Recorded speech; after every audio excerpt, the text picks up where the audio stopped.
నమస్తే. ప్రస్తుతం మన స్టూడియోలో ఐకాన్ ఆస్ట్రాలజర్ గట్టుపల్లి సురేష్ బాబు గారు ఉన్నారు. గురువుగారితో మాట్లాడేద్దాం. నమస్కారం గురుగారు. జై శ్రీమన్నారాయణ. గురుగారు, మే నెలలో సింహరాశి వారి పరిస్థితి ఎలా ఉండబోతుంది? మేజర్గా మనకి 5 గ్రహ మార్పులు కనిపిస్తున్నాయి మే నెలలో. మరి వీళ్ళకి పాజిటివ్ ఉంటుందా, నెగిటివ్ ఉంటుందా గ్రహ మార్పుల కారణంగా? అయితే మనకి 2025 సంవత్సరం మే మాసం.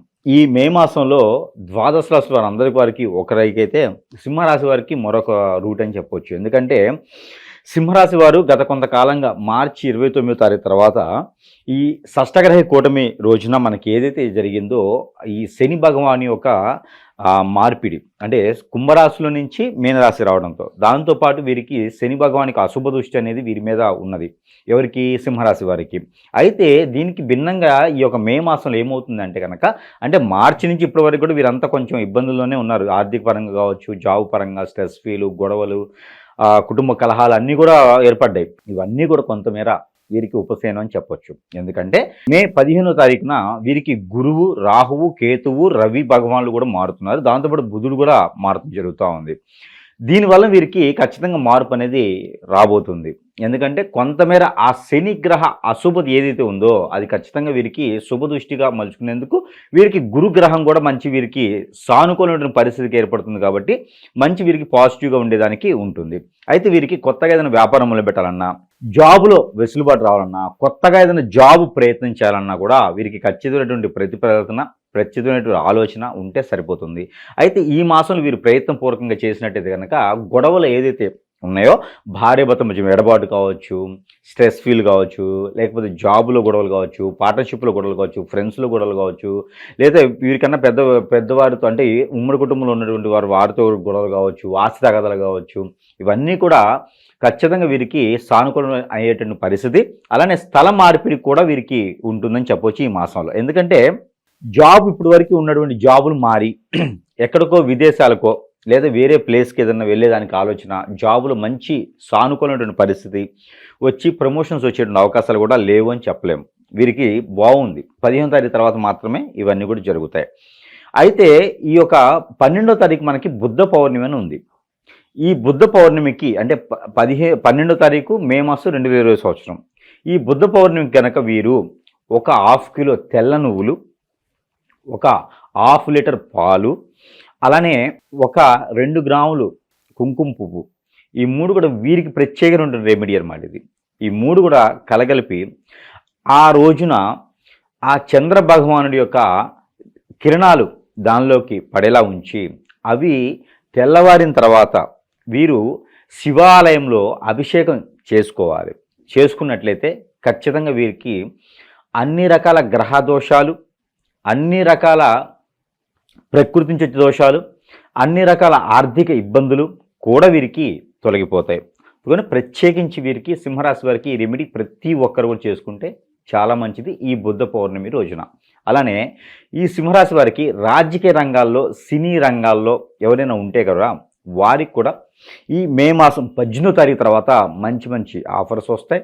దానికోసం వేచి ఉండాలి. ఏ అవకాశం వచ్చినా చేజార్చుకోకుండా తీసుకోవాలి. అలానే పొలిటీషియన్స్, రాజకీయ రంగాల్లో ఉన్న వారికి పేరు ప్రఖ్యాత ఇప్పటివరకు గొడవల్లో ఉన్నటువంటి వారు ఎవరైతే ఉన్నారో వారికి కూడా కొంచెం వెసులుబాటు కనిపిస్తుంది. 22వ తారీఖు తర్వాత ఖచ్చితంగా వీరి లైఫ్ కూడా బాగుంది అని చెప్పొచ్చు.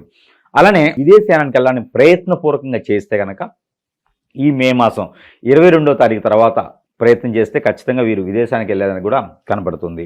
అయితే వీరికి కొత్తగా వ్యాపారాలు అయితే మాత్రం 9వ తారీఖు తర్వాత మొదలు పెట్టుకుంటే వీరికి సానుకూలంగా ఉంటుంది. అయితే వీరు ముఖ్యంగా చెప్పాల్సిందంటే ప్రయాణాలు చేసేటప్పుడు కొంతమేర జాగ్రత్త వహించుకుంటే మంచిది. ఎందుకంటే రాహు ప్రభావితం వీరి మీద బాగా కనపడుతుంది. 15వ తారీఖు లోపు మాత్రమే, 15 తర్వాత అయితే బాగానే ఉంటుంది. ప్రయాణాలు చేసేటంటే ముఖ్యంగా 9 నుంచి 15వ తారీఖు ఈ 4-5 రోజుల్లో ప్రయాణాలు చేసేవారు ఎవరైనా ఉంటే కొంచెం ఆచిచూసి జాగ్రత్తగా ప్రయాణాలు చేసేవాళ్ళు సింహరాశి వారు. అయితే ఇక వీళ్ళకి అవకాశాలు గుర్తింపు పరంగా ఎలా ఉండబోతుంది గురుగారు వీళ్ళకి? ఇప్పుడైతే మాత్రం గుర్తింపు రావడం అయితే కొంచెం ఇబ్బందికరంగానే ఉంది. జూన్ మాసం 22వ తారీఖు వరకు కూడా వీరికి గుర్తింపు వచ్చేదానికైతే కనపడట్లేదు. కాకపోతే శ్రమ చేసుకోవాలి, కష్టపడాలి, ఫలితం పొందాలి, అదే ఉంది. కానీ వేరే ఏదో గుర్తింపు కోసమో ఏదో పేరు ప్రఖ్యాత కోసం అయితే చేసేదానికైతే ఉండదు. ఎందుకంటే వీరు కష్టే ఫలిలాగా నమ్ముకొని ఉండేటువంటి వ్యక్తులుగా సింహరాశి వారు ఈ మాసం మొత్తం కూడా ఉండాల్సి వస్తుంది. కాబట్టి అలానే వచ్చే మాసం అయితే అలాంటి ప్రయత్నాలు ఏదైనా ఉంటే చేసుకోవచ్చు. ఇక శుభకార్యాల పరిస్థితి ఏంటి గురుగారు?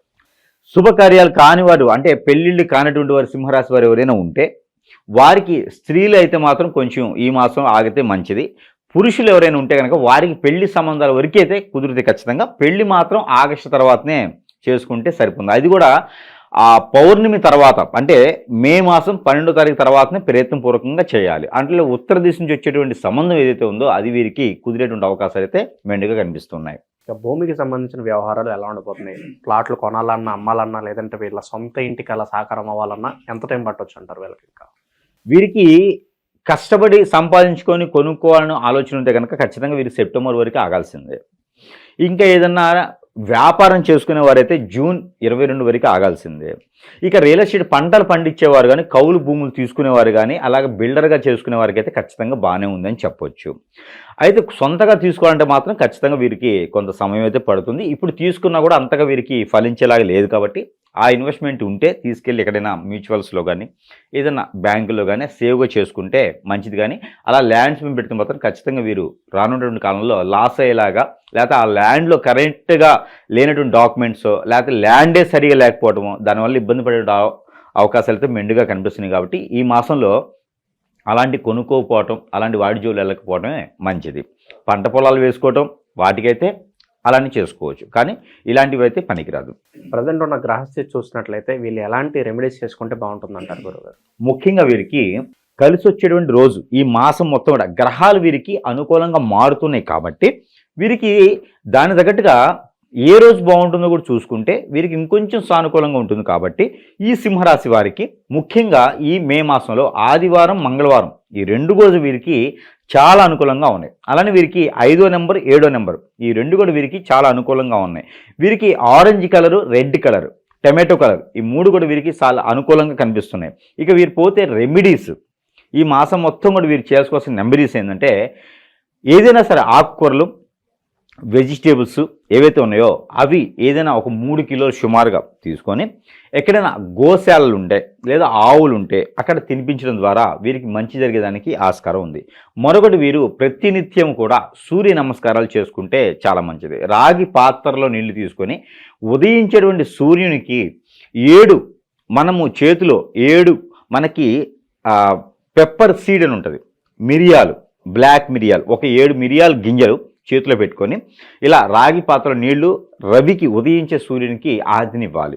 ఇది సింహరాశి వాళ్ళు ఖచ్చితంగా పాటించి చేయగలిగితే వారికి ఉన్నటువంటి గ్రహరీత్యా దోషాలన్నీ కూడా పటాపంచిలేపేసి ఆ కొంతమేర వెసులుబాటు అయితే ఏదో ఒక రకమైనటువంటి సౌలభ్యం అయితే వీరికి ఖచ్చితంగా లభిస్తుంది అని చెప్పొచ్చు ఈ మాసం మొత్తం కూడా. అంతేగాని స్ట్రెస్ ఫీల్ అయ్యేటువంటి ఆలోచన అయితే వీరికి లేదు. ఎవరైనా వచ్చి మాట అంటే వీరి తగ్గటం వల్ల రానున్నటువంటి కాలంలో పై చేయి ఉంటుంది. మాసం పరిస్థితులు కొంతమేర పోయిన మాసాల కన్నా సానుకూలంగా ఉంది కాబట్టి వీటిని సద్వినియోగం చేసుకుంటే ఖచ్చితంగా ఉపాధి అవకాశాలు అయితే వీరికి వస్తాయి.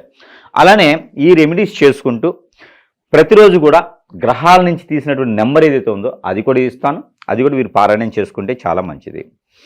సింహరాశి వారు ప్రతిరోజు కూడా 1148 173 అనే ఈ నెంబర్ని 150 టైమ్స్ పారాయణం చేయాలి. అది ఎలాగా? చేతిలో గోధుమలు కానీ, బఠానీలు కానీ, శనగలు కానీ, పల్లీలు కానీ చేతిలో పెట్టుకొని ఒక 4-5 ఈ నెంబర్ని పారాయణం చేసుకొని అవి భుజించాలి. అంజీరు పళ్ళైనా పెట్టుకోవచ్చు, భుజించినట్టయితే బాదము, అంజీరు ఇవి కూడా పెట్టుకోవచ్చు. పట్టుకొని ఈ యొక్క 150 టైమ్స్ పారాయణం చేసి ఇది భుజించినట్టయితే వారిలో ఉన్నటువంటి ప్రకృతి దోషాలు, వారిలో ఉన్నటువంటి గ్రహశాంతి అన్నీ కూడా ప్రశాంతంగా ఉండేదానికి ఆస్కారం ఉంటుంది. మరొకటి, మే 15వ తారీఖున మనకి సరస్వతి నది పుష్కరాలు అనేది ఆరంభమవుతూ ఉన్నాయి. ఈ సింహరాశి వారు అందరూ కూడా ద్వాదశ రాశి వారు అందరూ చేసుకోవచ్చు. సింహరాశి వారు ప్రత్యేకించి వారికి పూర్వీక శాపం, పూర్వీక దోషం, నరదిష్టి, నరఘోష, శత్రుభయం, శత్రుపీడ, ఆర్థిక సమస్యలు, అలానే కాలసర్ప దోషం, కుజదోషం, రాహుకేతు దోషం, కలత్ర దోషాలు ఉన్నవారు ఎవరైతే ఉన్నారో వీరందరూ కూడా పుణ్యస్నానాలు ఆచరించడం ద్వారా వారికి అలాంటి రుమ్మతుల నుంచి దూరం అయ్యేటువంటి అవకాశాలు అయితే మెండుగా కనిపిస్తుంది. కాబట్టి ఆ మేర ప్రయత్నం చేసి ఈ యొక్క సింహరాశి వారు మే మాసం 2020 సంవత్సరంలో కూడా ఇలాంటి చిన్న రెమెడీస్ చేసుకుని అదృష్టవంతుల వాడిని నేను కోరుకుంటా ఉన్నాను. చాలా బాగా వివరించారు గురుగారు, ధన్యవాదాలు.